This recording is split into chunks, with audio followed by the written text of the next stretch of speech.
आज के इस वीडियो में आज मैं कक्षा 10वीं के विद्यार्थियों को अध्याय 2 के प्रश्नावली 2 के आगे के प्रश्नों को बताने वाला हूँ। इससे पहले वाले जो वीडियो है उसमें ये दोनों प्रश्न मैं कंप्लीट करने वाला था, लेकिन वीडियो बहुत लंबा हो गया था, इसलिए ये दोनों प्रश्न छूट गया था। तो चलो इन दोनों प्रश्नों को इस वीडियो में कंप्लीट करते हैं। तो 13वां प्रश्न है, एक विद्यालय के 2 कमरे ए और बी में कुछ विद्यार्थी बैठे हैं। जब ए से 10 विद्यार्थी बी में भेज दिए जाते हैं तो दोनों कमरों में विद्यार्थियों की संख्या समान हो जाती है, और जब 20 विद्यार्थी बी से ए में भेज दिए जाते हैं तब ए के विद्यार्थियों की संख्या बी से दुगनी हो जाती है। तो प्रत्येक कमरे के विद्यार्थियों की संख्या ज्ञात कीजिए। हमें ज्ञात क्या करना है? हमें ज्ञात करना है प्रत्येक कमरे के विद्यार्थियों की संख्या। तो हमारे पास 2 कमरे हैं, ठीक है। 2 कमरे कौन कौन सा? ए और बी। तो ए में जितने भी मतलब ए कमरे में जितने भी विद्यार्थी बैठे हैं उसको हमें एक्स मानना है, और बी कमरे में जितने भी विद्यार्थी बैठे हैं उसको हमें क्या मानना है? वाई। तो चलो मान लेते हैं। तो यहाँ पे देखो, हम माने क्या? कमरे ए में विद्यार्थियों की संख्या को हमने एक्स माना, और कमरे बी में विद्यार्थियों की संख्या को हमने क्या मान लिया? वाई। मतलब एक कमरे में जितने भी विद्यार्थी हैं वो सब के सब एक्स है। मतलब वहां पे जो विद्यार्थियों की संख्या है वो कितनी है? एक्स है। हमें तो पता नहीं है कि 20 है, 30 है, 40 है, 50 है, कितना, तो हमने उसे कितना माना था? एक्स माना है ना। इसी तरह से कमरे बी में विद्यार्थियों की जो संख्या है वो कितना है ये भी हमें पता नहीं है, इसलिए हम इसको वाई मान लेते हैं। अब प्रश्न के हिसाब से चलते हैं, तो यहाँ पे आपको लिखना होगा प्रश्नानुसार। अब प्रश्न में जब हम प्रश्न को पढ़ते हैं तो 2 कमरों का जिक्र होता है, एक कमरा यहाँ पे और दूसरा कमरा यहाँ पे। दोनों को बराबर कर देते हैं। अब इस कमरे में और इस कमरे में कितने विद्यार्थी और क्या क्या है प्रश्न, ये चीज अब हम लोग देखेंगे। ठीक है, तो प्रश्न एक बार पढ़ लेते हैं। प्रश्न क्या है? एक विद्यालय में 2 कमरे ए और बी में कुछ विद्यार्थी बैठे हैं। देखो यहाँ पे हमने बी बना लिया। अब कुछ विद्यार्थी बैठे हैं, तो देखो हम विद्यार्थियों की संख्या को हमने क्या माना है? X Y. तो यहाँ पे एक्स लिखो और इसको वाई लिखो। ठीक है, समझना ना, जो प्रश्न में कहा है वैसा ही मैं करते जा रहा हूँ। तो यहाँ पे ए कमरे में एक्स विद्यार्थी हैं और बी कमरे में वाई विद्यार्थी हैं। आगे पढ़ें। उसके बाद क्या कर रहा है? जब ए से 10 विद्यार्थी बी में भेज दिए जाते हैं तो दोनों कमरों में विद्यार्थियों की संख्या समान हो जाती है। किससे कहाँ पे भेज रहा है? ए से बी में भेज रहे हैं। तो ए से 10 विद्यार्थी क्या हो जाएगा? कम होने के कारण इससे निकल के 10 यहाँ पे कम होगा, मतलब ये माइनस हो जाएगा। अब 10 इसमें कम हो गया, और यहाँ से हम कहाँ भेज रहे हैं? इस साइड में भेज रहे हैं। ये जो 10 विद्यार्थी है ना, इससे निकल के कहाँ पे आ गया? यहाँ। तो यहाँ पे हो जाएगा प्लस। ठीक है, यहाँ पे निकल रहा है इसलिए यहाँ पे माइनस लिखना है, 10 कम हुआ, और यहाँ पे आ गया 10 विद्यार्थी। जो विद्यार्थी यहाँ से निकला है ना 10, वो कहाँ पे आ गया? बी कमरे में आ गया। तो यहाँ पे हम क्या करेंगे? उसे प्लस करेंगे। ध्यान देना, अगर किसी कमरे से हम 10 को निकालेंगे तो क्या करेंगे? माइनस, और जिसमें ले जाएंगे तो वहां पे क्या हो रहा है? बढ़त हो रहा है। तो बढ़त हो रहा है मतलब प्लस करना है हमें। तो यहाँ पे y प्लस इस तरह से करना है। अब यहाँ पे समीकरण बना लेते हैं। तो देखो समीकरण कैसे बनाना है। यहाँ पे जो दोनों चर राशि ना उसको एक तरफ कर लेते हैं। तो ये हो गया x, y इस साइड आके क्या हो गया? माइनस वाई, और ये 10 उस साइड जाके क्या हो जाएगा? पहले से यहाँ पे 10 है और 10 इस साइड जाके प्लस हो जाएगा 10। इस तरह से यहाँ पे x माइनस वाई बराबर 10 10 जोड़ के कितना हो गया? 20। तो ये निकल गया पहला समीकरण। समझ में आया पहला समीकरण? अब फिर से हम क्या करेंगे? प्रश्न को फिर से पढ़ेंगे। प्रश्न में क्या कहा है? अब इस बार क्या कहा है? चलो मैं ऐसे ही बता देता हूँ, पढ़ने की जरूरत नहीं है, मैं उसे पूरा पढ़ लिया हूँ। ठीक है, इस बार क्या कहा है कि इस बार ये कहा है कि जो 20 विद्यार्थी है ना वो बी से इस बार निकलेगा। ठीक है, बी से निकलेगा, और बी से निकालने के बाद हमें किस में ले जाना है? ए में ले जाना है कह रहा है। तो देखो दूसरा समीकरण इस प्रकार से बनेगा। तो बी से हम विद्यार्थी निकालते हैं, तो पहले आपको विद्यार्थियों की संख्या लिखनी है, क्योंकि यहाँ तक तो ये कंप्लीट हो गया ना। अब हम नया समीकरण बना रहे हैं तो हमें इसको कुछ नहीं करना है, हमारे पास नया टॉपिक रहेगा। तो फिर से हम क्या करेंगे? ए में फिर से एक्स लिखेंगे और यहाँ पे वाई। ए कमरे में विद्यार्थी की संख्या एक्स और बी कमरे में विद्यार्थी की संख्या क्या हो गई? वाई है। ये तो आपको पता है। अब हम क्या कर रहे हैं? अब हम यहाँ पे y से 20 कम कर रहे हैं। ये रहा 20 हमने कम कर दिया, और 20 कम करने के बाद हम इसे कहाँ ले जा रहे हैं?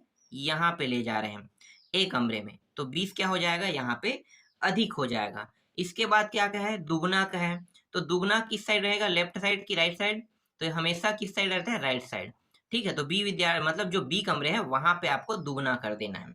यहाँ पे प्रश्न में दुगना का जिक्र किया है कि ए के विद्यार्थियों की संख्या बी से दुगनी हो जाएगी।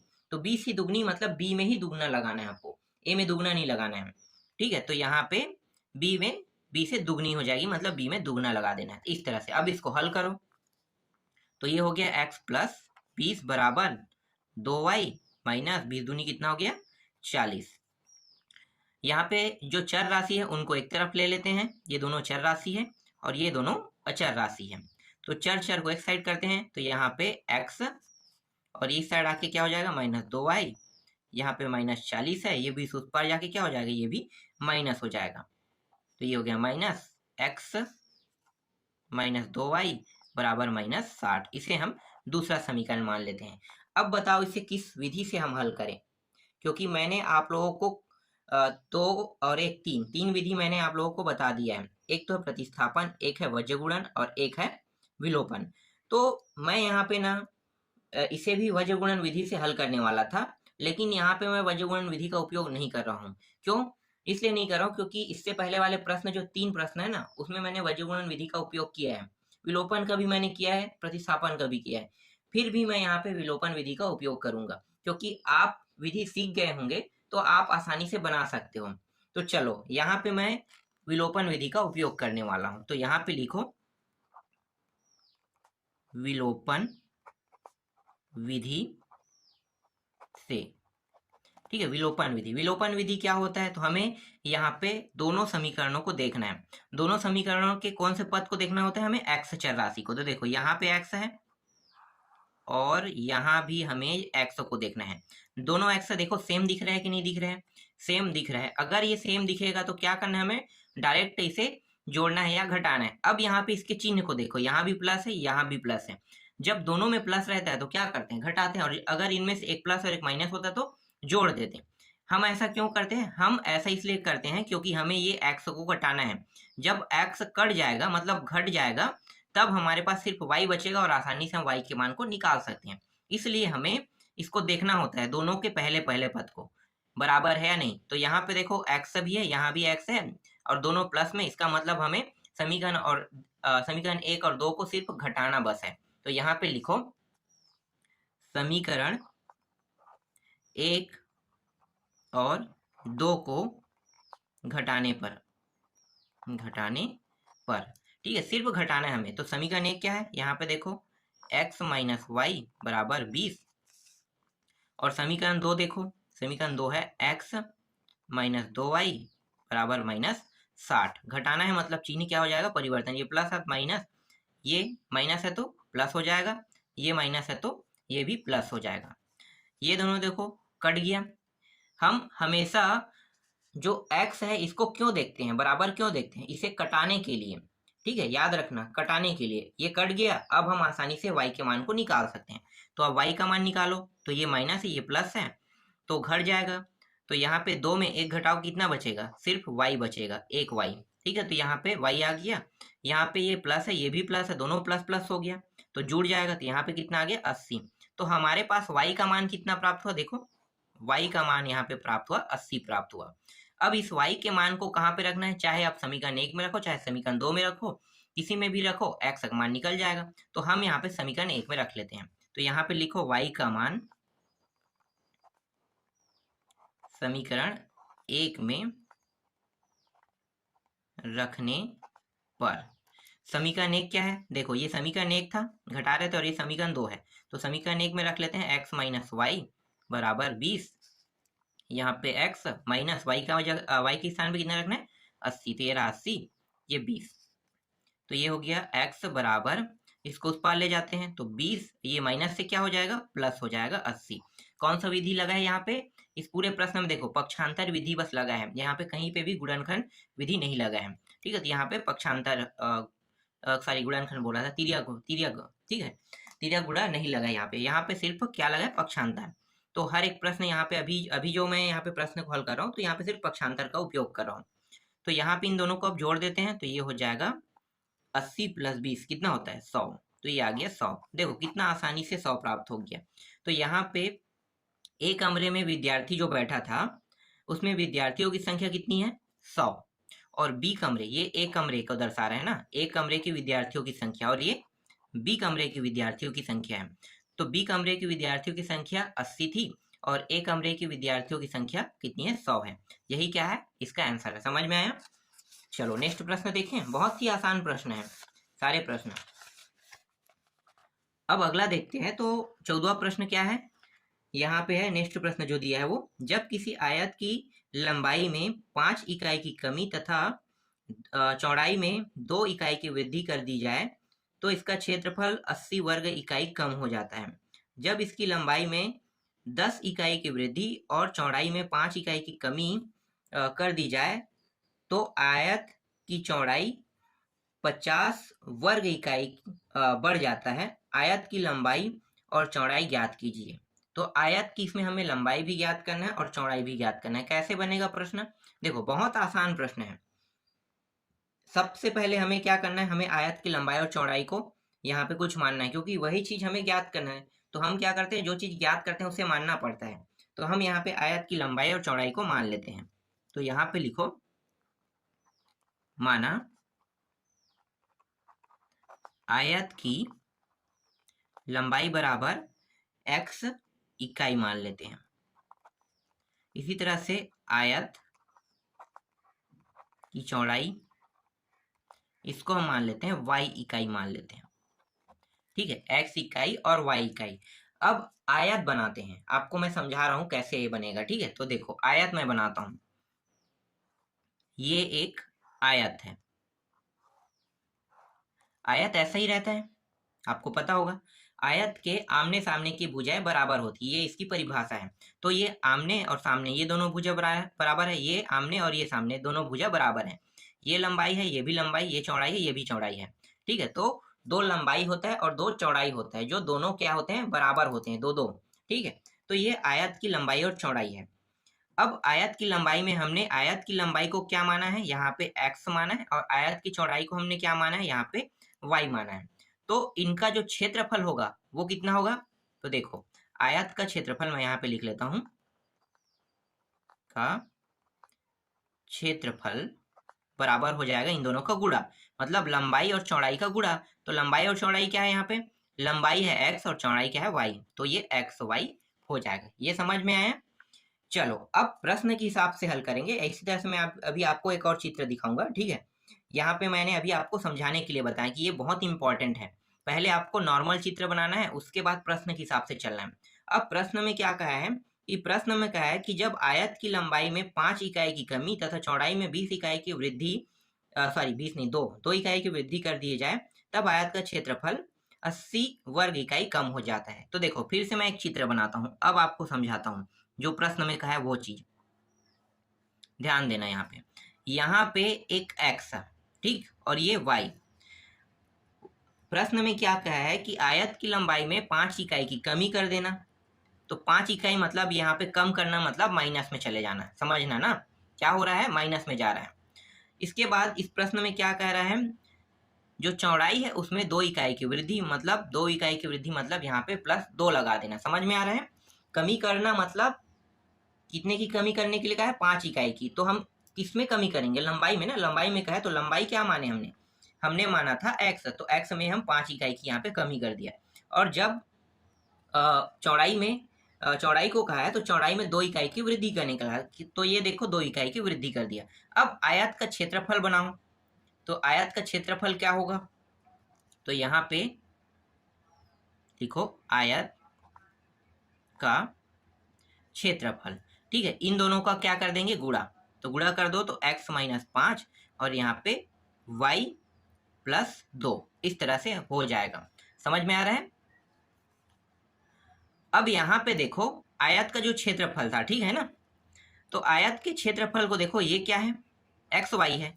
तो यहाँ पे मैं लिखूंगा एक्स वाई, और इसमें 80 इकाई की कमी करने के लिए किसमें? क्षेत्रफल। तो क्षेत्रफल क्या है? देखो क्षेत्रफल का सूत्र यही ना, एक्स वाई। ये ओरिजिनल है, ओरिजिनल सूत्र से हमें एक्स वाई को लेना है, और इसमें हम 80 इकाई की कमी कर देंगे। तो इसके साथ क्या कर दिए? 80 इकाई की कमी बराबर ये हो गया एक सेकेंड, यहाँ पे लिखो x माइनस 5 और ये हो गया y प्लस 2। अब इसको हल कर देते हैं, तो चलो हल करते जाते हैं। तो यहाँ पे मैं साइड में अब करता हूँ। ये आपको समझ में आया कैसे बना? आशा करता हूँ आप लोगों को समझ में आया होगा, बहुत ही आसान है ये वाला। अगर आपको डाउट कर रहा है तो एक चीज और मैं बता देता हूँ आपको कि देखो, ओरिजिनल जो आयत है जब भी हम प्रश्न में बनाएंगे तो ये ओरिजिनल आयत है, हम इसके साथ कोई छेड़खानी नहीं करेंगे। तो यहाँ पे इसका क्षेत्रफल क्या निकलेगा? X Y. लेकिन यहाँ पे देखो जो प्रश्न में क्या है वो वाला आयत है ये, तो ये वो वाले आयत में हम क्या करेंगे, यहाँ पे 5 इकाई की कमी और यहाँ पे 2 इकाई की वृद्धि। तो इस तरह से हमने वृद्धि किया। तो आयत का क्षेत्रफल क्या होगा? ये लंबाई और ये चौड़ाई, इन दोनों को गुणा। तो देखो यहाँ पे इन दोनों का गुणा होगा, जैसे कि यहाँ भी हुआ था। अब आयत का क्षेत्रफल जो हमने लिखा है, इसमें इस प्रश्न में कहा था 80 इकाई की कमी करना। तो आयत का क्षेत्रफल क्या है? देखो हमने निकाला क्या था? X Y. तो ये एक्स वाई में 80 इकाई की कमी कर दिया। जैसे कि यहाँ पे लंबाई में कमी करने के लिए कहा था, इसी तरह से यहाँ पे क्षेत्रफल में भी कमी करने के लिए। तो क्षेत्रफल ये है, इसलिए यहाँ पे क्षेत्रफल में हमने कमी कर दिया। अब आपको समझ में आया होगा। चलो अब इसको हल करते हैं। तो यहाँ पे मैं ले लेता हूँ इसको।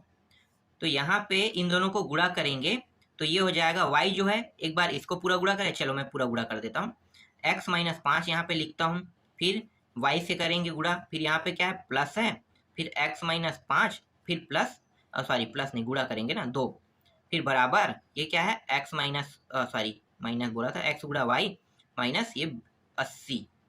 ठीक है, ये 80 है। चलो अब गुणा कर देते हैं। तो ये हो जाएगा, y को गुणा करेंगे तो x Y minus 5y plus ये दोनों गुणा करेंगे, कितना हो जाएगा? 2x माइनस ये हो गया 10 हो गया। यहाँ पे एक्स वाई है और माइनस यहाँ पे 80 है। अब यहाँ पे देखो एक्स वाई दोनों साइड में है, तो हम क्या करेंगे? इसको उस साइड ले जाएंगे। तो यहाँ पे बचेगा क्या? यहाँ पे बचेगा माइनस 5y प्लस 2x और माइनस 10 बराबर एक्स वाई माइनस 80। और ये इस साइड आके क्या हो जाएगा? ये भी एक्स वाई जो है प्लस में था, तो पक्षांतर होकर इस साइड आके क्या हो गया? माइनस में होगा। ये प्लस में है, ये माइनस में है, क्या हो गया? कट गया। इसका मान 0 प्राप्त हुआ। अब बचा क्या है हमारे पास? बचा है माइनस 5x प्लस 2x। ये 10 को भी उस साइड ले जाते हैं क्योंकि ये नंबर है। देखो नंबर है मतलब अचर राशि, तो अचर को एक साइड ले जाते हैं। तो यहाँ पे सिर्फ इतना रहेगा, ये उस साइड जाके यहाँ पे माइनस 80 से ये हो जाएगा प्लस 10। तो यहाँ पे इसका मान आ जाएगा, इसको अब जमा लेते हैं, 2x माइनस ये y, एक सेकंड ये x है, ये y है। देखो यहाँ पे गलती हो रहा था ना, इसको सुधार लेते हैं। 2x और माइनस 5y इस तरह से, और ये हो जाएगा माइनस 70। ठीक, इस तरह से यहाँ पे एक समीकरण हमें मिल गया। ये पहला समीकरण नाम दे देते हैं। अब हम दूसरा समीकरण निकालते हैं। चलो प्रश्न के हिसाब से फिर चलेंगे। तो प्रश्न क्या कह रहे हैं मैं डायरेक्ट आपको बता देता हूँ, एक चित्र फिर से बनाता हूँ, आपको और अच्छे समझ में आएगा। ठीक है, इस बार क्या कह रहा है कि इस बार ये लंबाई और चौड़ाई, फिर से हम लिखेंगे ना लंबाई चौड़ाई। इस बार प्रश्न में कह रहा है कि इस बार लंबाई में वृद्धि करने के लिए कह रहा है। तो लंबाई में कितना वृद्धि करने के लिए कह रहा है? 10 इकाई की वृद्धि करने के लिए कह रहा है, और चौड़ाई में 5 इकाई की कमी करने के लिए कह रहा है। तो यहाँ पे हम वृद्धि कर देते हैं। तो इसमें 10 इकाई की वृद्धि लंबाई में और चौड़ाई में 5 इकाई की इस बार कमी करने के लिए कह रहे हैं। तब आयत का क्षेत्रफल क्या होगा? देखो आयत का क्षेत्रफल बराबर इन दोनों को गुणा कर देंगे, तो x प्लस 10 और y माइनस 5। आयत का क्षेत्रफल कितना निकला था? एक्स वाई यही था। और इसमें कितने की वृद्धि करने के लिए कहा है? 50 इकाई की वृद्धि करने के लिए कहा है। मतलब यहाँ पे प्लस कर देंगे, वृद्धि मतलब प्लस करना है और कमी मतलब घटाना है। तो यहाँ पे वृद्धि की बात हुआ है, इसलिए हम 50 का वृद्धि कर रहे हैं यहाँ पे, तो ये प्लस हो जाएगा। अब इन दोनों को गुणा कर देते हैं। तो ये हो जाएगा x प्लस 10, एक बार y के साथ गुणा करेंगे, फिर यहाँ पे माइनस है, फिर x प्लस 10 को एक बार 5 के साथ गुणा करेंगे। यहाँ पे एक्स वाई और ये 50 बराबर ये y का यहाँ पे गुणा किए तो एक्स वाई प्लस 10y हो जाएगा। इसके बाद यहाँ पे माइनस का चिन्ह लगा हुआ है, माइनस लगा दो। फिर यहाँ पे देखो 5 और x गुणा होगा 5x, फिर ये माइनस का अंदर भी गुणा करते जा रहे हैं, तो ये माइनस हो जाएगा। 10 पंचे कितना हो गया? 50, तो ये आ गया 50। ठीक है, ये माइनस का हमने गुणा किया, ये दोनों मान किस में था? प्लस में था। तो ये दोनों मान किस में प्राप्त होगा? कोष्ठक हटाने में माइनस में ही प्राप्त होगा। अब ये जो मान है उसको उस साइड भी ले जाएंगे तो भी कट जाएगा, तो मैं यहीं से कटा देता हूँ ना। कहाँ पे? इस साइड से उस साइड ले जाएंगे, पक्षांतर करेंगे तो माइनस होगा उस साइड जाके, तो क्या हो जाएगा? कट जाएगा। तो आपको पता चल गया कि ये कटने वाला है, तो हम क्या करेंगे, यहीं से कटा देते हैं। अब यहाँ पे देखो, यहाँ पे क्या है 10, इसको पूरा इस साइड ले आते हैं, ठीक है।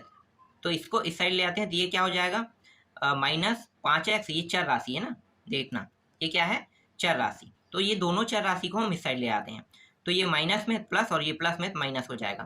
तो ये हो गया माइनस, सॉरी ये प्लस हो जाएगा ना, +5x, और ये हो जाएगा -10y हो जाएगा।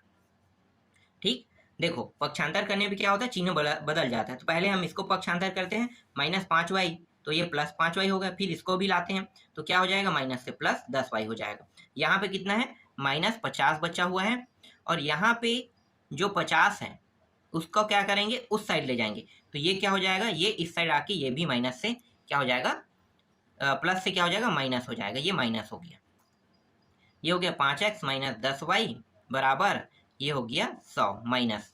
यहाँ तक समझ में आया।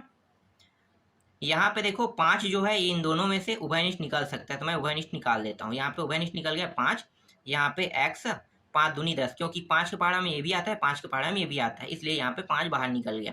और यहाँ पे 5 के पहाड़ा में ये एक बार हमने पढ़ा, इसको 2 बार पढ़ा, तो 2y लिखेंगे इसे। इसी तरह से यहाँ पे -100, इसके बाद x - 2y, और ये जो 5 इसके साथ गुणा के रूप में, मतलब यहाँ पे कौन सा नियम लगेगा, तिर्यक गुणा नियम।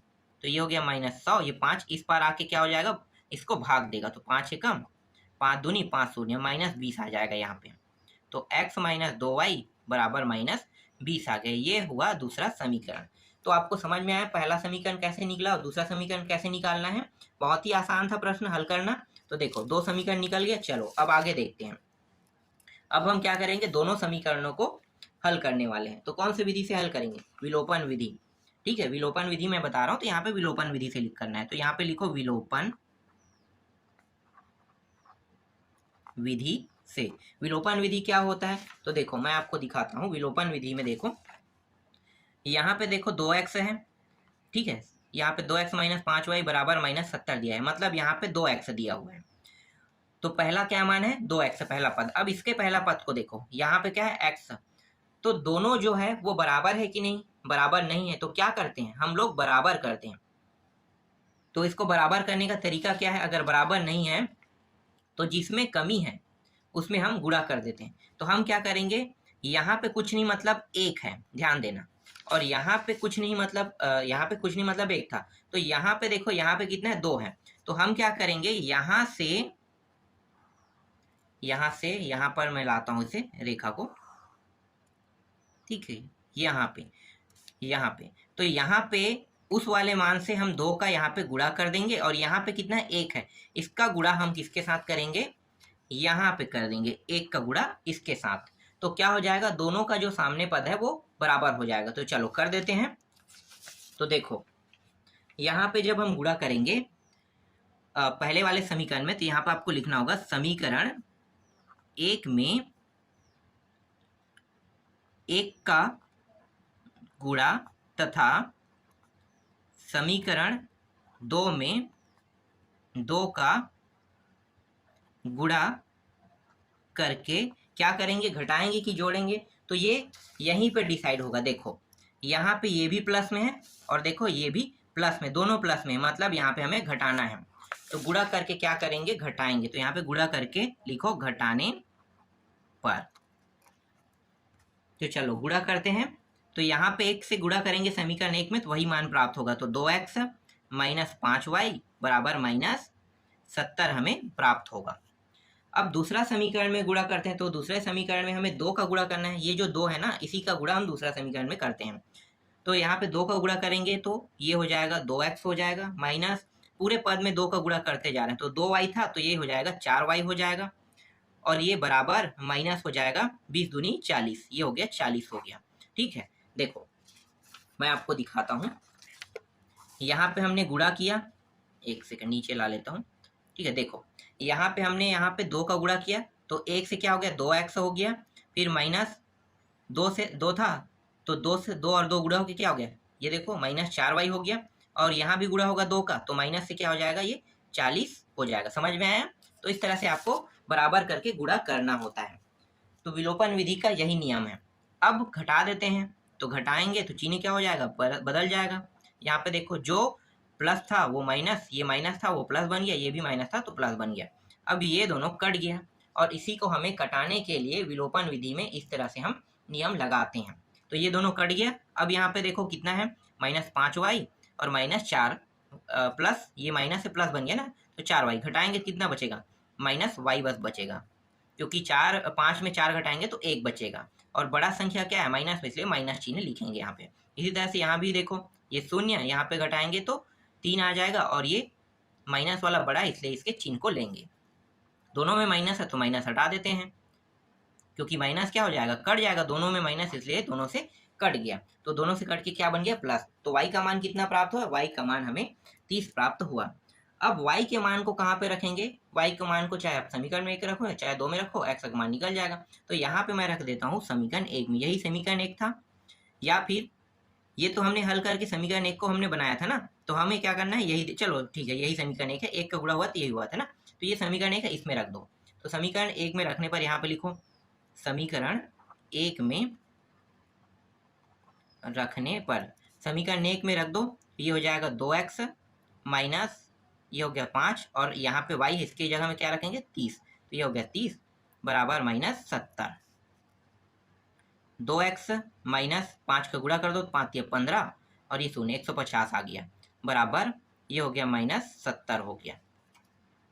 2x इसको उस पार ले जाते हैं, किसको, 150 को, तो ये हो गया -70 और ये माइनस से क्या हो जाएगा, प्लस हो जाएगा। यहाँ पे कौन से नियम लगा है, पक्षांतर लिख लेते हैं, चलो पक्षांतर, ठीक है। अभी हमने क्या किया है, इसको इस साइड ले गए तो ये माइनस से प्लस हो गया, यही क्या कहलाता है, माइनस से प्लस होना पक्षांतर कहलाता है। अब इसको घटा देते हैं तो ये हो गया 2x बराबर, घटाएंगे तो ये 0 और 7 दूनी 14, 15, 18, यहाँ पे सॉरी 18 बोलो 8, ठीक है, यहाँ पे 8 आ गया, 80 आ गया यहाँ पे, और प्लस बड़ा है इसलिए ये मान प्लस में लिखेंगे।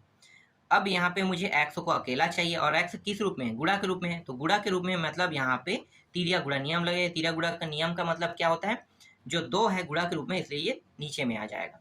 तो यहाँ पे लगा है तिर्यक गुणा नियम लगा है, समझ में आ रहा है, पक्षांतर अलग है, तिर्यक गुणा नियम अलग है। ध्यान से देखना तो आपको समझ में आ जाएगा कि ये 2 इसके साथ किस रूप में है, गुणा के रूप में है, इसलिए यहाँ पे क्या हुआ, तिर्यक गुणा नियम लगा है। और यहाँ पे देखो 2x के साथ ये जो संख्या है 50 किस रूप में था, घटाने के रूप में था ना इसके साथ, तो घटाने के रूप में, इसलिए उसको पक्षांतर किए। तो ये दोनों इसमें डिफरेंस है। डिफरेंस आपको समझ में आ रहा है, अगर डिफरेंस समझ में नहीं आएगा तो आपसे प्रश्न गलत हो जाएगा। इसके बाद x बराबर, इसको भाग दे दो तो ये हो जाएगा 2 चौके 2 शून्यम, तो x का मान यहाँ पे प्राप्त हो गया 40। ये इसका क्या है, आंसर है। x का मान यहाँ पे 40 प्राप्त हो गया, मतलब लंबाई जो है वो कितना है, 40, और चौड़ाई जो है वो कितना है, 30 है। तो लंबाई और चौड़ाई निकल गया। तो इस तरह से ये दोनों जो प्रश्न जो बचा हुआ था वो कंप्लीट हो गया। इसके बाद हम लोग नेक्स्ट प्रश्नावली के प्रश्नों को हल करेंगे।